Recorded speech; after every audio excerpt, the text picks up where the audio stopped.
Assalamu alaikum, dear students. Today I'm going to, do the revision of your course, your core books, your textbook, functional English. Right, dear students? तो आज topic select किया है आज की revision के लिए। तो हमारा टॉपिक है अनसीन पैसेज एंड अनसीन और unseen comprehension. Sometimes we say unseen passage and sometimes we say unseen comprehension. That means the same. According to your examination paper, that is title.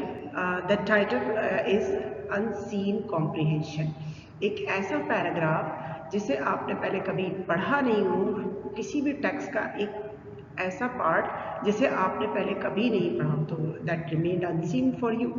और उसको, उस paragraph को आपको समझना होता है। उस पैराग्राफ के लिए के बारे में कुछ क्वेश्चंस दिए जाते हैं, उनको आपको सॉल्व करना होता है। So that is suppose to be an exercise of unseen comprehension.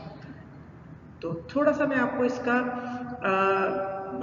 Introduction दे देती हूँ, then I will be letting you know the points how to do unseen comprehension. So first, the word comprehension is a noun and means understanding. Think very well. Comprehension noun है, इसका verb comprehend होता है।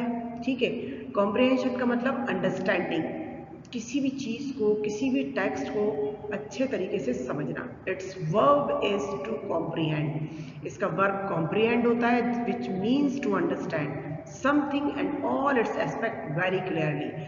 इसका मतलब ये होता है, comprehend verb का मतलब किसी चीज को बहुत अच्छे तरीके से समझना, तमाम एस्पेक्ट से, हर एंगल से उसको समझ लेना, कॉम्प्रिहेंड का मतलब होता है।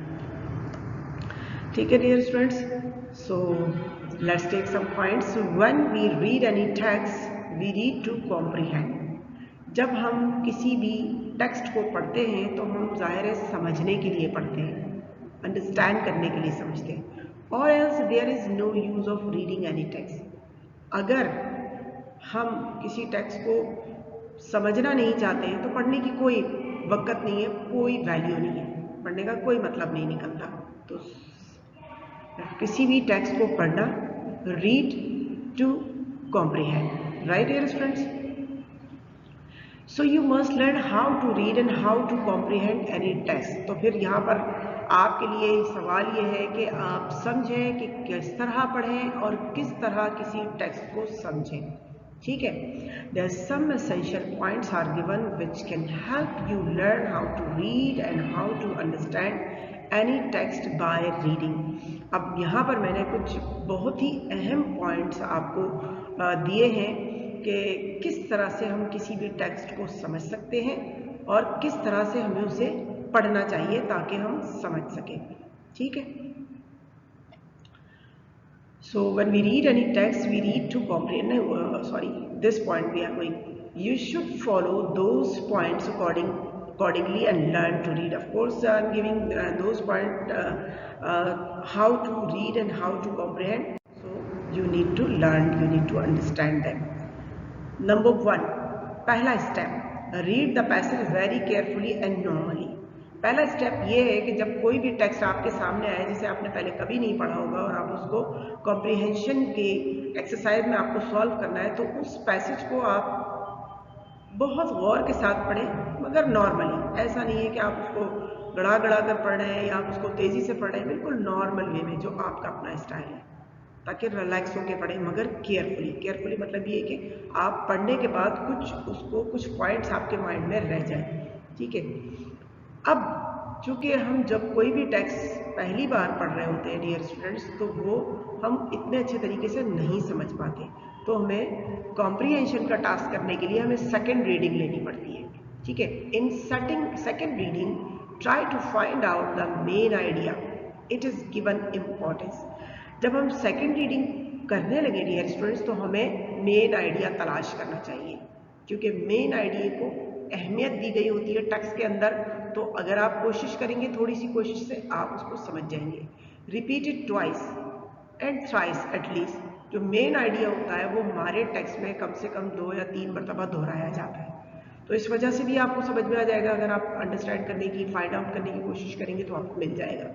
Then write that one as a topic और title of the passage.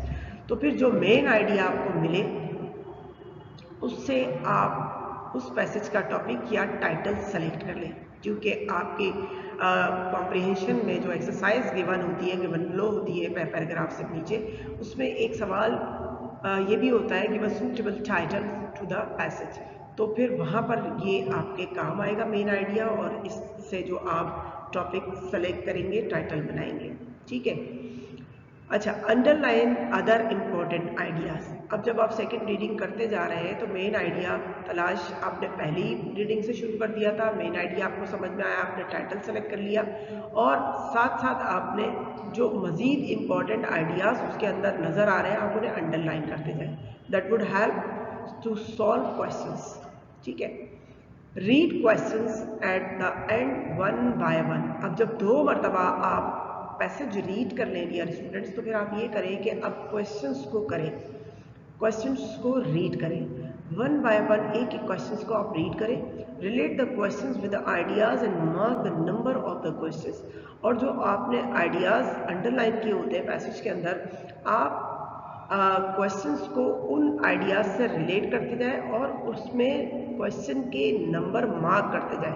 For example, आपको दूसरी और तीसरी लाइन में क्वेश्चन नंबर 1 के हिसाब से जो है ना इंपॉर्टेंट आइडिया नजर आ रहा है, आप उसे अंडरलाइन करें, उसके नीचे लिख दें क्वेश्चन नंबर 1। ठीक है ना, Q.1 करके लिख दें शॉर्ट में, आपको समझ में आ जाएगा।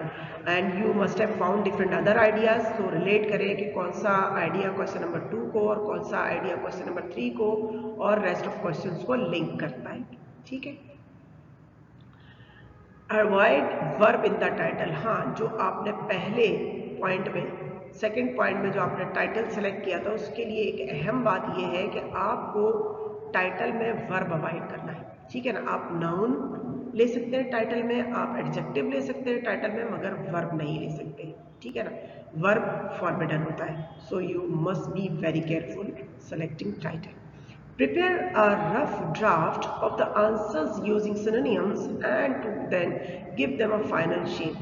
अब देखिए, आप एक क्वेश्चंस को लेकर आंसर्स का एक रफ ड्राफ्ट बना लें।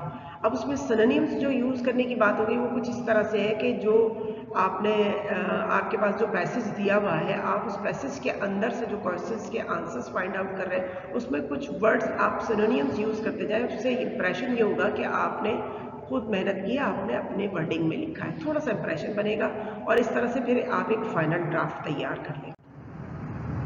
अब देखें, अब मैं आपको लाती हूँ पैसेज के प्रैक्टिस की तरफ। ठीक है, अनसीन पैसेज और अनसीन कॉम्प्रिहेंशन, इसकी प्रैक्टिस। अच्छा, मैंने आपके एग्जामिनेशन पेपर में से एक पैसेज सेलेक्ट किया है। ये थोड़ा सा डिफरेंट टाइप का पैसेज है। किस तरह से? ये है तो 2010 का। ठीक है ना, इसमें क्या किया है, इसमें सिर्फ एक पैराग्राफ नहीं दिया, इसमें 2-3 पैराग्राफ दिए गए, छोटे छोटे 2-3 पैराग्राफ इसमें शामिल कर लिए गए, और फिर उसमें से क्वेश्चंस किए गए। तो ये मैंने इसलिए लिया है ताकि आपको ये आइडिया हो जाए कि आप ये सोचते हैं कि यहाँ से पैराग्राफ शुरू हुआ और यहाँ पे ख़त्म हुआ और उसके बाद इसी को सॉल्व करना है, तो थोड़ा सा आपको ये आइडिया हो गया, 1-2 छोटे छोटे 2-3 पैराग्राफ भी शामिल किए जा सकते हैं। ठीक है, so according to this idea you have to follow and you have to solve this paragraph. तो पहले हम इसको पढ़ लेते हैं। ठीक है, of course the air around us has never been entirely pure. In fact, it has always contained natural pollutions or impurities. For example, it contains dust carried by the wind and smoke from forest fire caused by lightning. Also, it has always contained fine salt particles from the sea and gases from decaying plant life. Similarly, it has gases and dust from volcanic eruptions. अब बहरहाल आप इसको दूसरी मरतबा पढ़ेंगे तो आपको main idea पता चल जाएगा। मुझे इसमें नज़र आ रहा है कि पोल्यूशन की बात की जा रही है। ठीक है, तो हम अगर पोल्यूशन सेलेक्ट कर लेते हैं तो फिर हमारा जो है ना टाइटल मुनासिब हो जाता है, लेकिन अगर हम पोल्यूशन से लगता हुआ कोई वर्ब सेलेक्ट करते हैं, ठीक है, तो वो बिल्कुल मुनासिब नहीं रहेगा।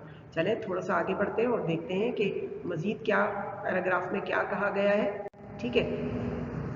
पैराग्राफ नंबर 2 भी है, nevertheless scientist believe nature's own system served for billions of years to keep the air fairly clean. First of all, wind mixed and spread the impurities. Then rains and snows washed the impurities to the ground. अब यहाँ पर हम थोड़ा सा impurities को भी observe कर सकते हैं कि देखिए बार बार इम्प्योरिटीज़ की बात हो रही है, तो ये भी इंपॉर्टेंट पॉइंट्स है। आप इस तरह के पॉइंट्स अंडरलाइन करते जाएं, इस तरह के आइडियाज़ अंडरलाइन करते जाएं, ठीक है। और आप अपने टाइटल जो अभी हमने सोच लिया उस पर भी हम रिकन्सिडर कर सकते हैं। Furthermore plants absorbed carbon dioxide from the air and then contributed fresh oxygen. Thus the system ran itself. अब नेचर्स का सिस्टम बताया जा रहा है और ये साइंस में आप इसको बहुत अच्छे से समझ के आए होंगे, पढ़ के आए होंगे। तो कुछ जिस तरह से 2-3 पैराग्राफ सुन के ऐसा लग रहा था कि that is gonna be very difficult, तो कुछ ऐसा नहीं है कि जब थोड़ा सा आप किसी भी टेक्स्ट को पढ़ते हैं तो आपको थोड़ा समझ में भी आता है आपकी प्रीवियस नॉलेज की वजह से, और आपकी वो अंडरस्टैंडिंग जो आप पूरी कॉन्सेंट्रेशन के साथ लेकर बैठे हुए होते हैं तो आपको थोड़ा समझ भी आ रहा होता है।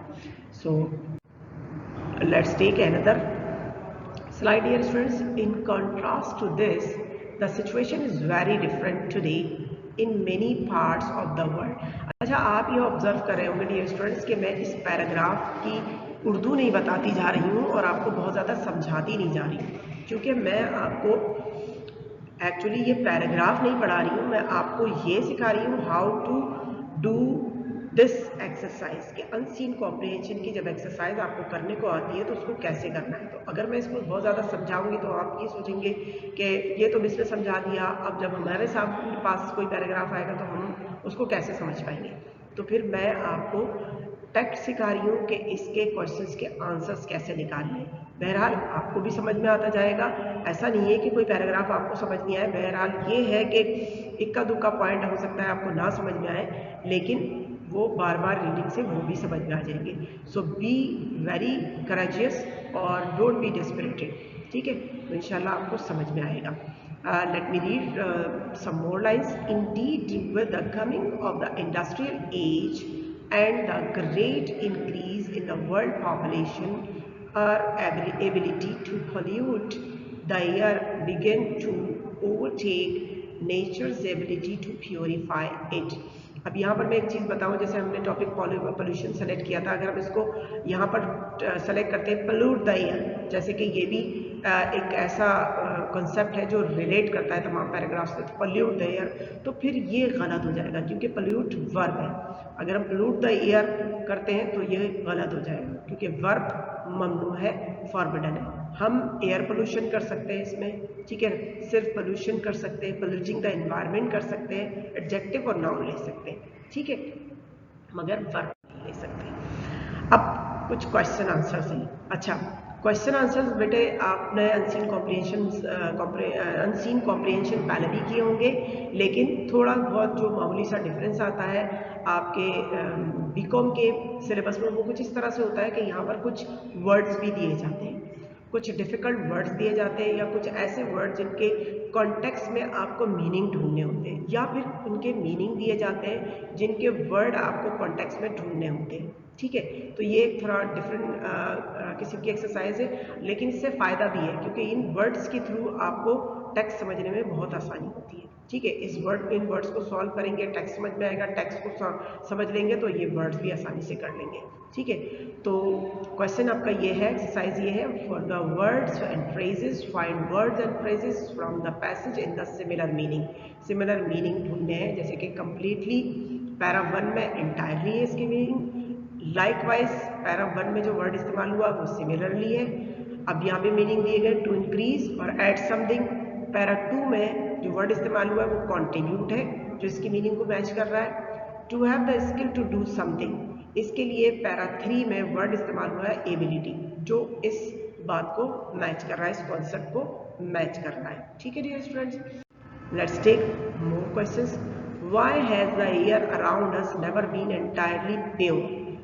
क्यों हमारे गिर्द हवा पूरी तरह से प्योर, पूरी तरह से शफाफ नहीं होगी? इलस्ट्रेट, यानी इलस्ट्रेट का मतलब है कि अपनी आंसर के साथ आपको मिसाल भी वाजे करनी है, ठीक है। द एयर अराउंड अस, अब ये आपने जो आपका पैसेज दिया गया था उसमें से उठाया आपने, जो इस सवाल से मैच करते हुए कुछ लाइंस थी वो आप लेकर आए। The air around us has never been entirely pure in fact, अब यही बात इन्होंने की जो क्वेश्चन में सवाल किया गया, अब इसका रीजन बता रहे हैं। In fact it has always contained natural pollutions और इम्प्योरिटीज, नेचुरल पोल्यूशन और इम्प्योरिटीज होती हैं और इंसान भी करते हैं, वो भी होती है, वो आप और हम बहुत अच्छे से जानते हैं, हम क्या क्या गंदगी फैलाते हैं तो हम अच्छे से समझ सकते हैं। बहरहाल नेचुरल इम्प्योरिटीज और नेचुरल पोल्यूशंस भी होती हैं, उसकी वजह से हवा हमारी पूरी तरह शफाफ नहीं हो पाती है। फॉर एग्जाम्पल, यहाँ पर राइटर ने एग्जाम्पल भी, it contain dust carried by the wind and smoke from forest fire cause by lightning, बिजली गिरने की वजह से जो धुआं पैदा होता है, आग लग जाती है जंगलों में, उसकी वजह से बहुत खतरनाक इम्प्योरिटीज और खतरनाक पोल्यूशन हवा में फैल जाती है। Also it has always contain fine salt particles from the sea and gases from decaying plant life, plant life के ख़त्म होने से जो गैसेस पैदा होती हैं और जो समंदर की वजह से जो सॉल्ट पैदा होता है वो भी हमारे एनवायरनमेंट का हिस्सा बन जाता है। Similarly it has gases and dust from volcanic eruption, my God, volcanic eruption से जो पोल्यूशन पैदा होती है वो बहुत ही ज़बरदस्त और बहुत ही ख़तरनाक होती है। Okay dear students, let's take next question. How does nature's system help in keeping environment clean? किस तरह से, ये नेचुरल पोल्यूशन का हमने जिक्र किया था और नेचर हमें कभी भी हेल्पलेस नहीं छोड़ती, तो नेचर ही किस तरह से इन्वायरमेंट को क्लीन करने का तरीका या प्रोसीजर मेंटेन करती है। Scientists believe nature's own system served for billions of years to keep the air fairly clean. Scientist को यकीन है कि हज़ारों, लाखों, करोड़ों सालों से माहौल को बहुत बेहतर तरीके से साफ करने का कुदरती निज़ाम मौजूद है। तो क्या निज़ाम है? First of all, wind mix and spread the impurities, then rains and snows wash the impurities to the ground. Furthermore, plants absorb carbon dioxide from the air and then contributed fresh oxygen as the system drain itself. Simple सी बात है, आप समझ गए होंगे students. अब हमारा वो सवाल आया, suggest a suitable title for the above passage, जो आपने पैसेज किया है उसके लिए एक सूटेबल टाइटल। मैंने आपको बताया था कि पोल्यूशन, पीछे मैंने पिक्चर भी बैकग्राउंड में इसी तरह की दी है, जो पोल्यूशन क्रिएट हो रही है, जो इंडस्ट्री दिखाई जा रही है, माहौल दिखाया जा रहा है, ठीक है ना। आप पोल्यूशन, पोल्यूटिंग एनवायरनमेंट, कुछ भी इस तरह का रख सकते हैं क्योंकि ये इसका मेन आइडिया है, तो इसका मेन टॉपिक बहुत मुनासिब है। अगर pollute the air, pollute the environment करते हैं, pollute the air, pollute the environment करते हैं, तो आप जो है ना वर्क लिख देते हैं, वो रॉन्ग हो जाता है। इंस्टेड आप नाउन सेलेक्ट करें। अच्छा, इसी के लिए दूसरा पैराग्राफ, दूसरा सवाल ये होता है इसी पैसेज में। ये पहले सवाल के आपने 4-5 हिस्से किए, इसी के अनसीन कॉम्प्रिहेंशन में आपकी एग्जामिनेशन पेपर में जो दूसरा क्वेश्चन आता है वो होता है summarize the passage given in question 1। तो क्वेश्चन 1 में ही सवाल दिया जाता है अनसीन क्या कॉम्प्रिहेंशन। अब इसी अनसीन कॉम्प्रिहेंशन को आपको समराइज करना होता है, ठीक है। तो समरी करने का तरीका मैं आपको वैसे भी क्लास में समझा चुकी हूँ, एक बार मैं फिर रिमाइंड करवा देती हूँ। समरी करने का तरीका ये होता है कि जो आपका टेक्स्ट होता है उसको 1/3 ऑफ द टेक्स्ट आपको लिखना होता है, यानी कि आपका पैसेज जितना बड़ा है उसका आपको 1/3 करना होता है, लेकिन थॉरोली इंपॉर्टेंट आइडियाज़ डिस्क्राइब हो जाए, इसलिए आप 2-1 लाइनें अगर बढ़ाना चाहते हैं, 2-4 लाइनें बढ़ाना चाहते हैं तो बढ़ा सकते हैं। ऐसा ना हो कि आपने बस 1/3 कर लिया और उसके बाद मेन आइडियाज़ छोड़ दिए, तो वो समरी बिल्कुल भी अप्रूव्ड नहीं होगी। In the answer of this question you need to write a summary of the passage above, ठीक है। ये आपको करना है my dear students. Model comprehension, अब ये तो मैंने आपको दिखाया था कि 2010 का एक कॉम्प्रिहेंशन मैंने आपको सॉल्व करवाया था। यहाँ पर मैं आपके लिए एक मॉडल कॉम्प्रिहेंशन लेकर आई हूँ। मैंने I thought to give you one more example, ठीक है। थोड़ा सा डिफरेंट होगा, थोड़ा सा सिमिलर होगा। अब देख लेते हैं यहाँ पर इस पैराग्राफ में क्या बात की जा रही है। There are some things which thought in many ways regrettable, कुछ चीज़ें हैं जो नामुनासिब है बहुत तरीक़ों से। It is necessary to accept as conditions of survival in the modern world. जदीद दुनिया में ज़िंदा रहने के लिए ये जो सूरतें हैं, ये कंडीशंस हैं, इनको समझने की, इनको एक्सेप्ट करने की, कबूल करने की ज़रूरत है। The most important of these is the growth of industrialism. यहाँ पर भी इंडस्ट्रियलिज्म की बात हो रही है माय डियर स्टूडेंट्स। वहाँ पर हमने पॉल्यूशन की बात की, वहाँ से भी इंडस्ट्री जुड़ी होती है, और यहाँ पर हमारा टॉपिक इंडस्ट्रियलिज्म की तरफ जा रहा है, तो यहाँ पर भी ये कुछ टॉपिक जुड़ा हुआ है, लेकिन वहाँ कुछ बात कुछ और है और यहाँ बात कुछ और है, ठीक है। बट बैकग्राउंड आपका बहुत मैच कर रहा है दोनों टॉपिक के साथ, ज़बरदस्त हो गया है ना। अच्छा, the power of England in the early 19th century was based upon a virtual monopoly of machine production, and the power of Russia and the United States in the present day is due to their supremacy in this respect. My dear students, थोड़ा सा ये difficult है topic paragraph, हो सकता है आप इसको 2 से तीसरी मरतबा भी पढ़ना चाहें। अगर आपको मुनासिब लगे, नहीं कुछ पॉइंट समझ में आ रहे हैं, तो आप तीसरी मरतबा भी पढ़ सकते हैं। बट आई होप कि आप माशाल्लाह समझदार हैं, ज़हीन हैं और एनर्जेटिक हैं, आप 2 मरतबा में समझ जाएंगे, ठीक है। It is useless to talk against mechanization. Machine के बारे में, मशीन के ख़िलाफ़ बात करना बिल्कुल बेकार है। राइटर का पॉइंट है ये, because those who lag behind have difficulty in preserving their independence. क्योंकि जो लोग मैकेनिकल दौर में पीछे रह गए हैं, उनको आगे जाके उनको अपनी आज़ादी की भी हिफाजत करने में मुश्किल होती है। इसलिए इंडस्ट्री से पीछे जाना बिल्कुल भी मुनासिब नहीं है, ठीक है। When industrialism was new in England, जब इंग्लैंड में इंडस्ट्रियलिज्म सनतकारी नई थी, इट रोज्ड इंडिग्नेंट प्रोटेस्ट, तो बड़ा इश्तियाल अंगेज एहतजाज सामने आया था। Those protests were eloquently expressed in Carlyle's Past and Present. Carlyle writer का नाम है, उनकी बुक पास्ट एंड प्रेजेंट, इसमें राइटर बता रहा है कि कार्लाइल की बुक पास्ट एंड प्रेजेंट में वो प्रोटेस्ट बड़े जिम्मेदारी से उनको दर्ज किया गया, but they remain completely ineffective. लेकिन वो पूरे के पूरे गैर मौसर हो गए। क्यों? They are similarly ineffective in the present day, और वो इस तरह के प्रोटेस्ट आज भी इनइफेक्टिव है, आज भी उनका इफेक्ट नहीं है। Gandhi in spite of his immense influence over his compatriot was totally unable to restore the spinning wheel. Machine production and scientific technique generally is bound to prevail wherever there is sufficient civilization to make it possible. Dear students, थोड़ा difficult है, आप इसको सुकून के साथ पढ़ें और solve करने की कोशिश करें। क्वेश्चन आंसर है हमारे स्टूडेंट, यहाँ पे क्वेश्चन नंबर 1 वही है हमारा, find words and phrases with the meaning of given words and phrases. Let's do, हम इसको कर लेते हैं। नंबर 1 है मेकिंग ऑफ गुड्स, चीज़ें बनाना, ऑफ कोर्स प्रोडक्शन जो हमारा जिक्र हुआ है हमारे पैराग्राफ में। दूसरा है enough to meet the needs, जो ज़रूरियात को पूरा करे, ये बात है सफिशेंट इसके मीनिंग देता है, ठीक है। The stage of human social and cultural development and organization, वो कौन सी स्टेज होती है? वो होती है सिविलाइजेशन की एक डेफिनेशन है, ये मीनिंग है, ठीक है। नेक्स्ट ले लेते हैं, the state of being superior, supremacy, ये वर्ड बहुत अच्छे से जाहिर कर रहा है अपने आप को, ठीक है।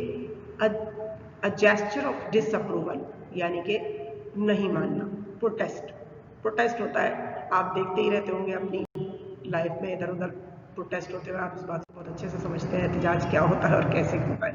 दूसरा क्वेश्चन ले लेते हैं हम, dear students, to what cause does the author attribute the power of England in the early 19th century and the present power of Russia in America.